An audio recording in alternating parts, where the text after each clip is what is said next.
All Mm, right.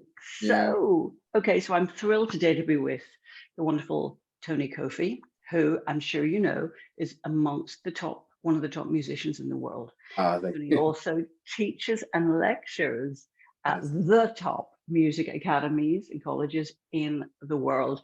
Now, I want to tell you how I came across Tony. You probably know him already, but I came across Tony in my car as I was driving along, listening as you do to the radio, and it was Radio 4. And it was an interview with this man who had the most extraordinary story. Mhm. I was riveted. And I thought to myself, even if I'm late for this meeting, I am staying to the end of this interview.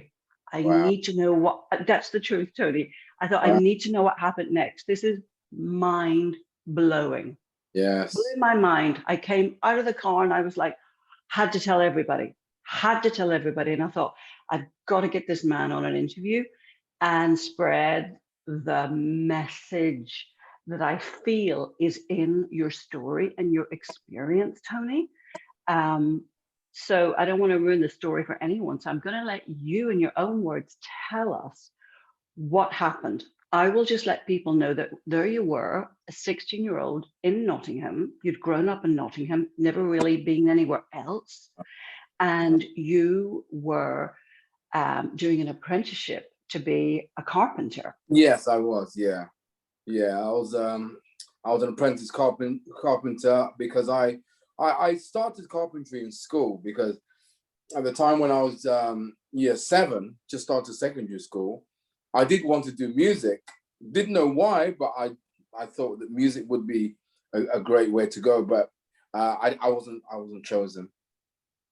I was pretty upset, but I went with it, and I never thought about me. I never gave music a second thought again. And yeah, so I continued uh, enjoying woodwork, carpentry every week, carpentry lessons, and yeah. And then when I left school, I wanted to continue doing carpentry, and so I decided to work with a firm and as an apprentice, and they sent me to college one day a week, to learn more about it and everything. And yeah, I was absolutely loving it. I thought it was the best part of my life, leaving school straight into a job, earning money, that I've never earned.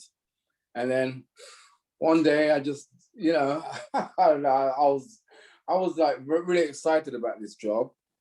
So I wanted to show my bosses how enthusiastic I was. So I said to my supervisor at the time, I said, look, I know you guys are having lunch. I finished lunch. Can I go out by myself and continue? And he said, Neil said, well, you shouldn't really do it without me because I'm your supervisor. I have to watch over you and see what you're doing. I said, yeah, but I know what I'm doing. I think I know what I'm doing. He says, look, just be careful, because the house is hollowed out, and we don't want no accidents. His last words. So I went up and carry on as normal, trying to finish the job, take off the old roof so we can put a new one on. But we had to get the old roof off. So yeah, I was doing a bit of sawing. It about third time, the 2x4s caught my arm, sleeve, my arm, and it was extremely heavy and big. So I had no chance. And yeah, I fell. How many Yeah, floors was that, Tony, that you fell? it was a three-story house, Yeah, and I was on the roof. I was yeah, actually on the roof. yeah. So count the distance from the roof, and then you know, uh, top top bedroom, another bedroom, downstairs, basement. Got it. Got it. And Yes. then what happened next is the really interesting part because you fell and you landed on your head, but Yeah, something I happened love. between you falling Well, and yes, landing. yeah. What happened between falling and landing was is a bit of a mystical, majestical kind of thing. But it's like, yeah, I couldn't have been dreaming. Obviously not, because I wouldn't sleep. But yeah, I saw lots of images of places, people, traveling, and me as an older man, and children, and people applauding, and me with an instrument. It was so bizarre. I still marvel in the images. I still think about those images and think, why? Why was I shown those images? Those images are not images of the past. They're images of things that hadn't happened yet. So yeah, and then absolutely, just seeing all these. See, they weren't moving images. If you get my, get my meaning, they weren't move. They were stills. It's almost like someone showing you a still picture, and and the images are like just flashing in front of your eyes, or your mind's eye. And then yeah, and I mean, I caught them all. I could close my eyes now and just see the many images. Some I don't really understand, but but the ones that I did get were, being a musician, and that's one that struck me the most. I mean, becoming a father, I think that was inevitable. Traveling, I think that was inevitable. But doing something that is so far removed from your actual career, that's what got me, and that's what I had to pursue. But anyway, so when the images are finally shown, revealed themselves to me, I must have hit the ground, but I can't remember anything else after that, apart from waking up in hospital. And I remember you saying that it was like watching a film in a way, where you see something happening in slow motion. Yes. I remember you saying that you thought to yourself, I'm probably not going to survive this. I might as well let go. Yeah. There's nothing I can do. So there was like a letting go on your part, in this slow descent to the bottom. Yeah, absolutely. I think that if you're gonna, well, I'm not saying that everyone should try it, but it was like my defense mechanism. I just had to let go. I couldn't just try and grab onto something or hold on to something. I knew that this was it. As far as I knew back then, I was like, this was it. I'm gonna die. So just accept it. Really accept it. And the letting go part is, you know what? I'm not saying that, death is a wonderful thing, because I've never kind of completely died, but it was an amazing feeling to actually let go. I mean, it's almost like, I used to play this game at school with my trusted friends.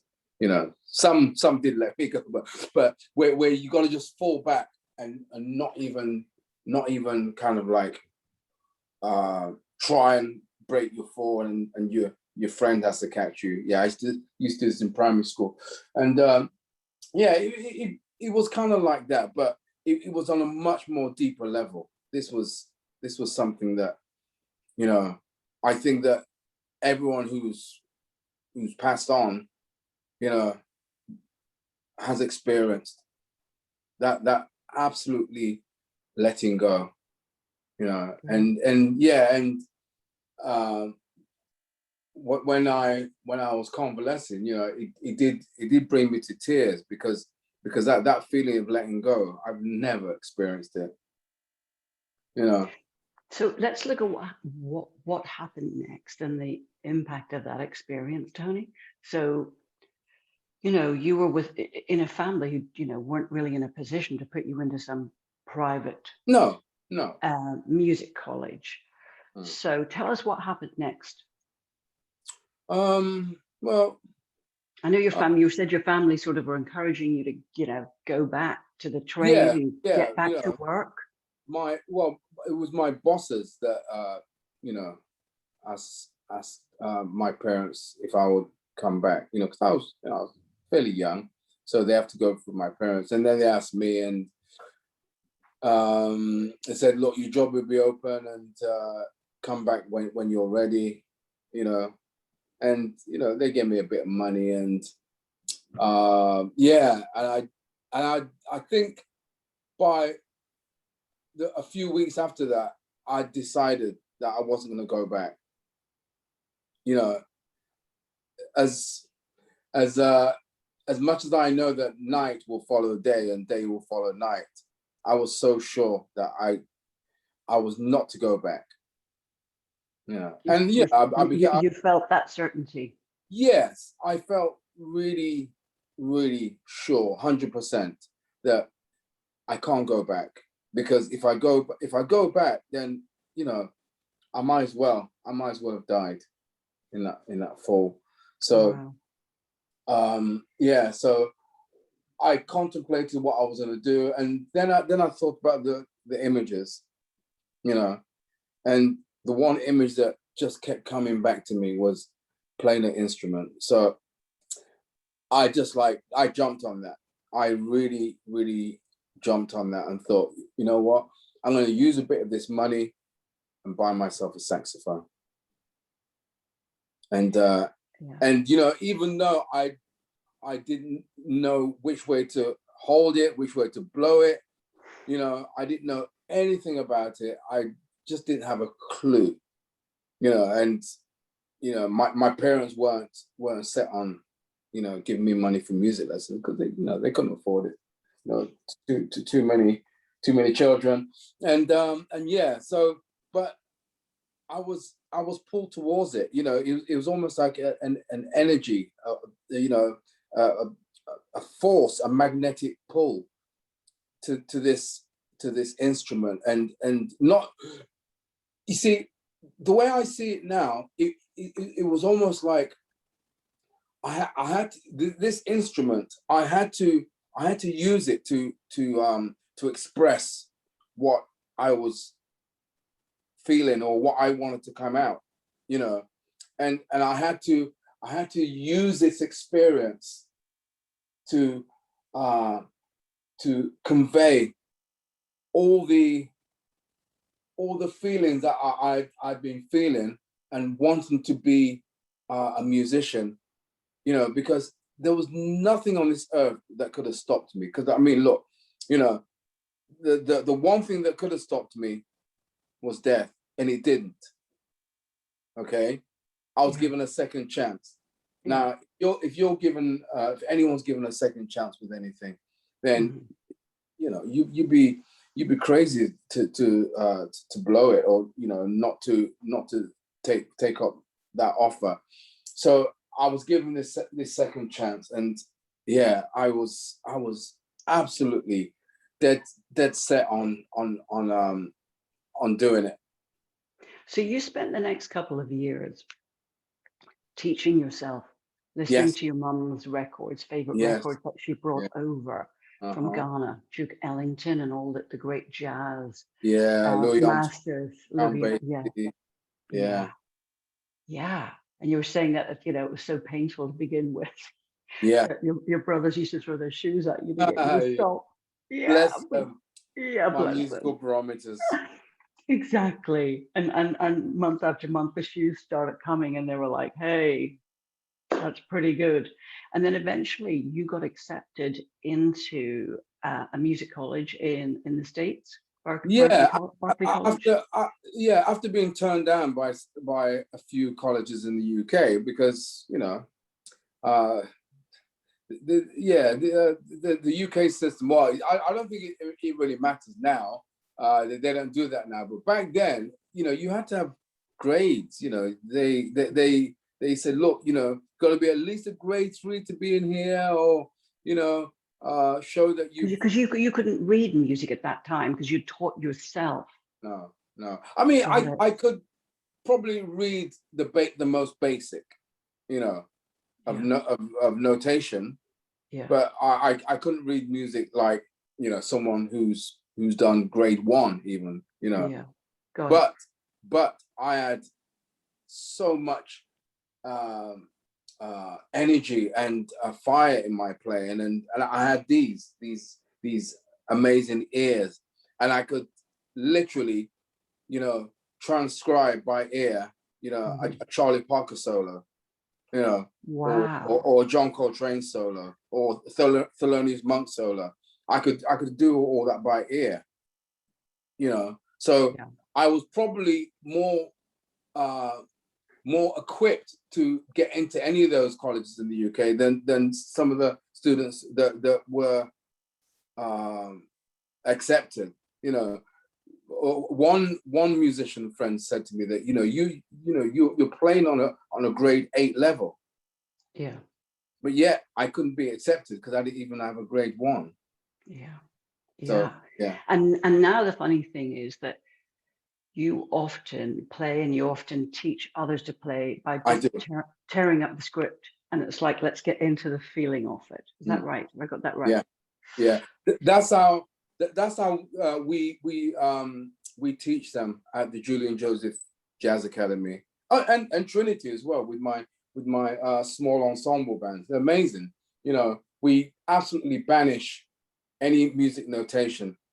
Wow. Yes, and everything is done by ear. Wow.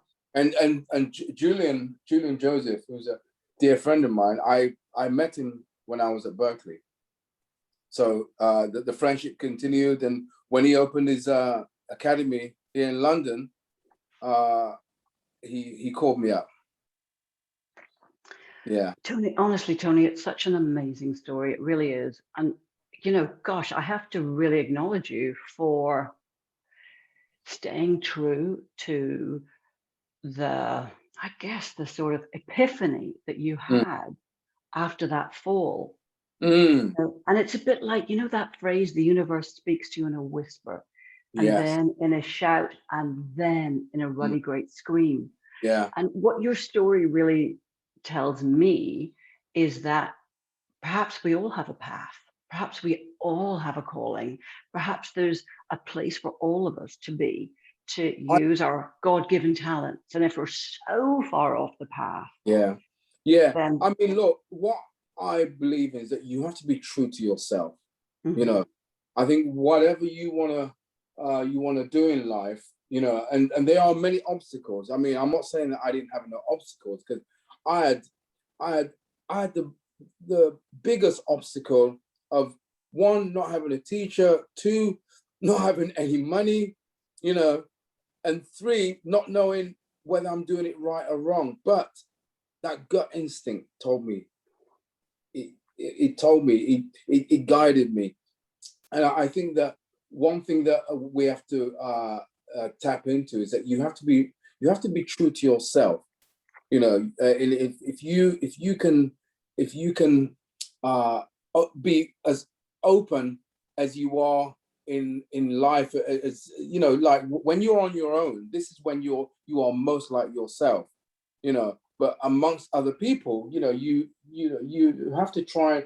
You try and amend a few things. But I think back then, I mean, I didn't even know it then, but I was being so true to myself, and maybe if I had a teacher, the teacher would have said, well, practice this for half an hour to an hour a week or a day.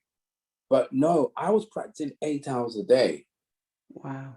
Relentlessly. I did that for quite a few years, practicing, working on my mistakes, just working things out, sometimes wanting to give up, but not giving up, and and hitting more obstacles of, you know, calluses and bloody thumbs, fingers and lips, and, you know, and everything painful embouchures and things that it was just the worst kind of pain, emotional pain and physical pain that I had to put myself through, and came through it. And you know, and years later, I was working in Japan, and I got talking to a friend about Buddhism, and he said to me, you know, in life, you know, we can be like the lotus flower. You know, the lotus flower grows in the most dirtiest of mud, thickest of mud, but yet it appears so beautiful. But what the lotus flower has to go through is so painful and so gruesome in order to break through the mud and all the you know, or the cesspit, in order to just blossom, you know. And yeah, so I kind of saw myself as like a lotus flower, having to go through all those obstacles, you know, friends telling me, you know, what are you doing? This is rubbish. You know, you can never be a musician. You know, it's not in you. None of your family are musicians. Why are you doing this? And come out, let's go and enjoy yourself. You know, but I didn't have that regular teenage upbringing where I would, you know, go out with my friends and chase girls, and and and just, you know, just do all the normal teenage stuff. You know, no, I was like stuck in my bedroom, come, you know, rain or shine, heat or cold. Wow. I'm practicing night and day. Wow. You know what you were saying, Tony, about the letting go. You just thought to yourself, well, this is probably it, so I might as well just let go. That really reminds me of something. I don't know if you've, I'm sure you have heard of Cat Stevens, as he was then, the musician as he was then. He had an interesting experience where I think he was swimming in Hawaii. And of course, the tide pulled him out. And he thought, I'm not a strong swimmer. The tide is against me. I don't think this is going to end well.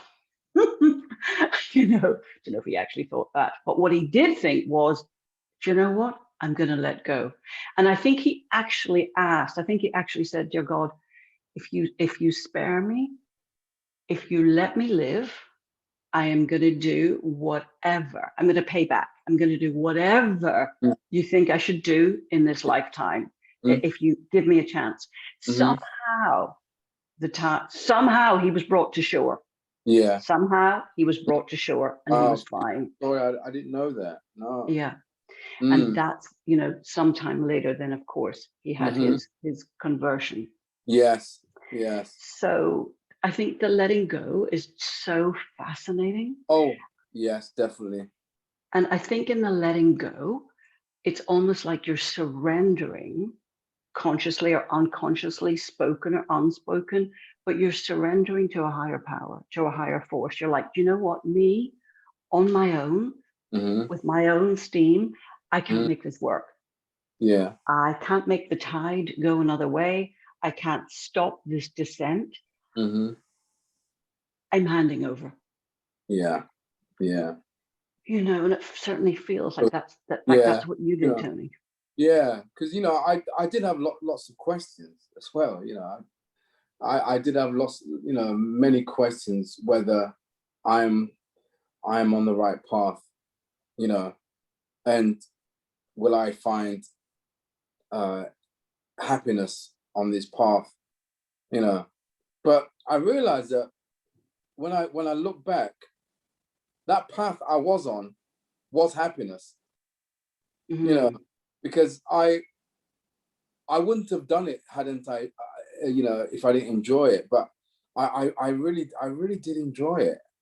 You know, do you mean the before path or the after path?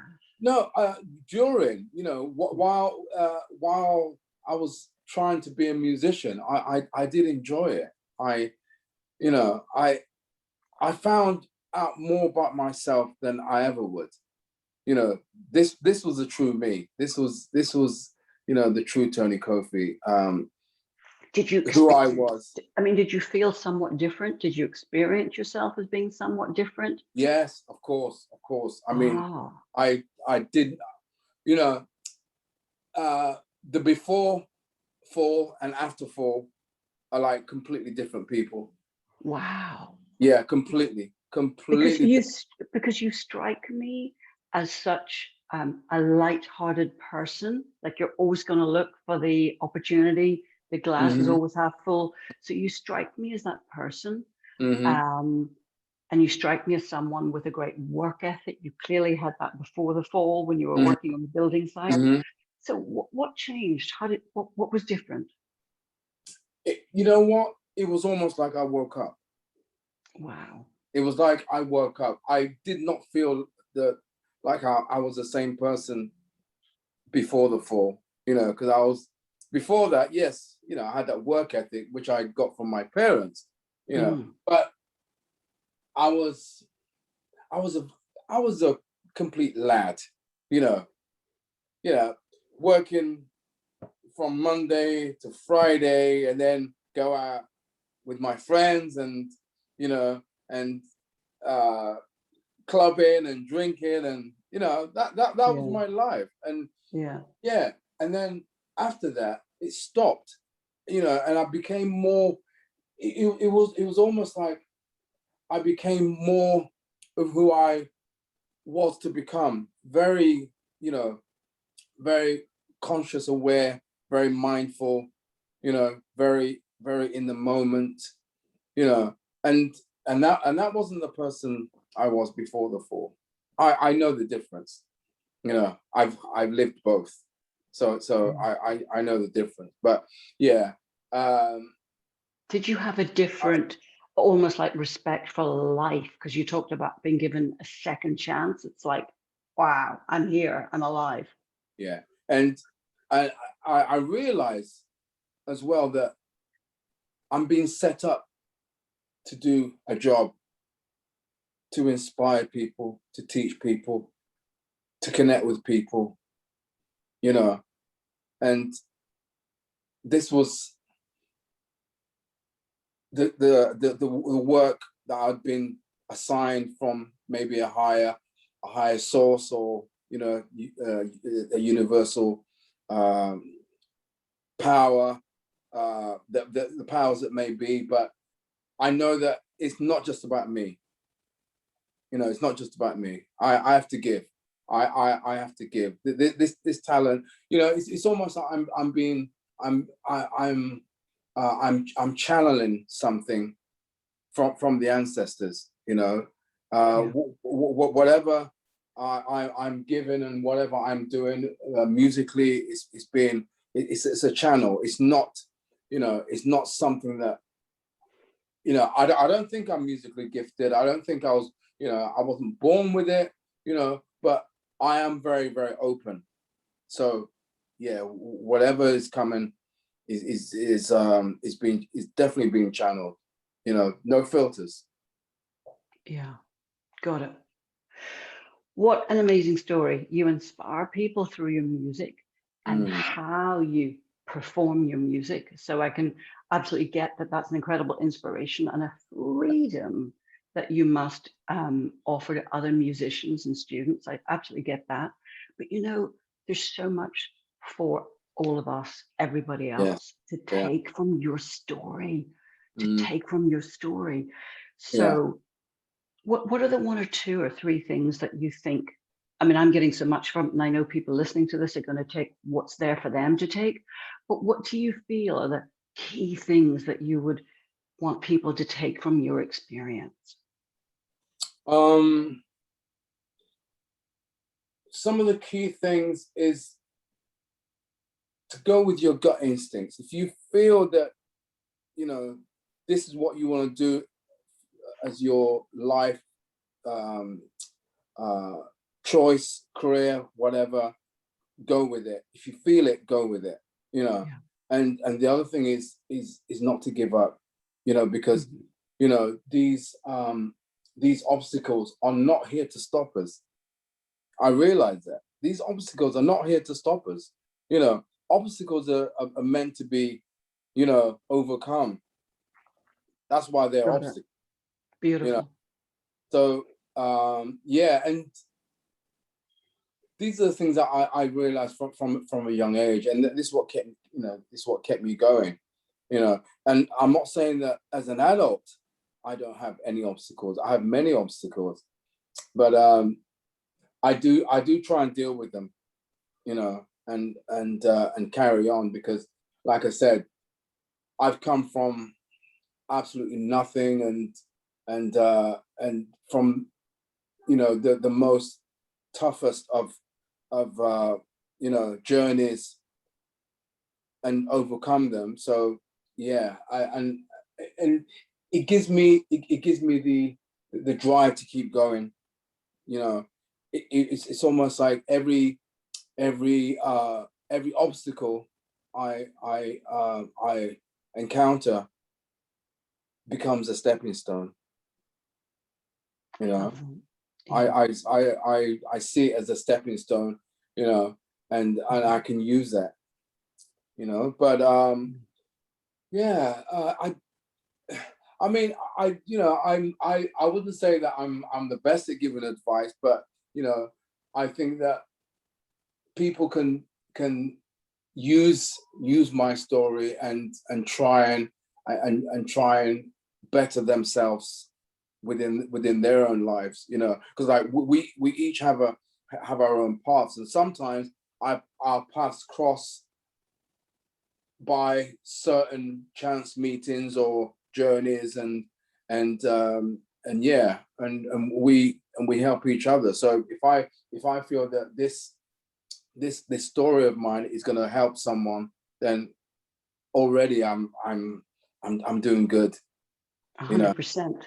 And then 100%. Yeah. obviously, you know, they will have their own stories and their own paths, and that will help each other. So it becomes like a knock-on effect, like a Yeah. spread. It's a Yeah.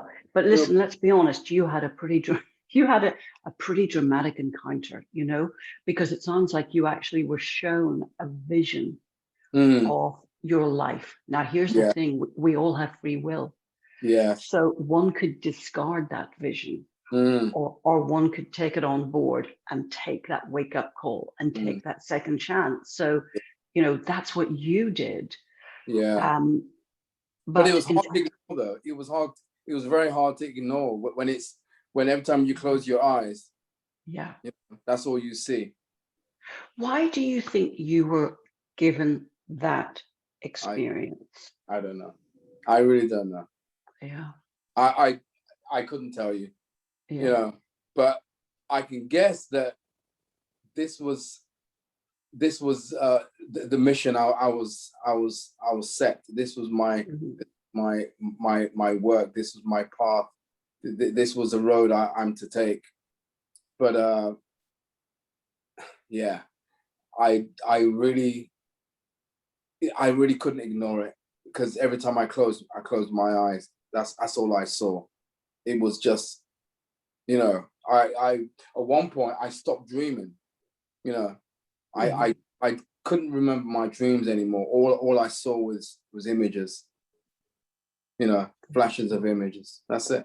You know. And those images have come to pass in your life, of course. You travel, you have the acknowledgement, the applause, the audience, the work that you do, and your children, your Yes. girls. Oh Yeah. wow. Incredible, incredible. Boys I and love boys. it. And boys, wow, cheapers. Amazing. Incredible. Amazing. Listen, I want to thank you for your time today, Tony. I know you've got to dash off, you're busy, but honestly, thank you. Most importantly, tell us where we can get more of you. Where can we buy your music? Where can we see you? What can we Oh do? well. Yeah, you can buy my music from my website, TonyKofimusic.com. Okay. It's on iTunes, it's on Spotify, it's Yeah. on YouTube, and many other outlets. And yeah, and also if you want to see me play live, you can go to my website, and there's dates there. You know, they're starting to come back. Yeah. You know, Yeah. obviously with this pandemic Yeah. lockdown, you know, we are all Yeah. stuck. But yeah, Yeah. it's Yeah, I'll put the website link to this video. Thank you. Anything else? Just one last message for anyone listening to this.